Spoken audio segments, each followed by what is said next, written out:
It feels incredible to be a 30-ish award winner and People's Choice winner.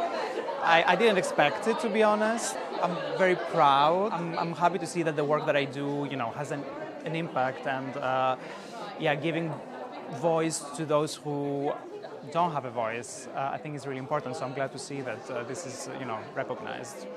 So I work for the EU Civil Protection and Humanitarian Aid Operations. I'm based in Brussels. I do video productions mainly and content creation for social media. And the focus of our work is humanitarian aid and civil protection, as I said. So whatever the EU does and the people that it supports around the world, so we tell these kind of stories. So my job is to travel around the world, meet these people, and then listen to what they go through and try to give them a platform to actually share their issues, their hopes and dreams with the world. Being back in Cardiff University is quite emotional, I must say, and in Cardiff in general.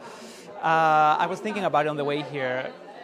It's maybe the last place where I felt, innocent in a way, before I fully became an adult. And Cardiff really shaped me, I must say. It really changed me, coming from Greece, also being queer myself. It was really a place that I could, find myself, explore, experiment, both, personally, but also in my work. And it really equipped me to become, I guess, the person that I am today.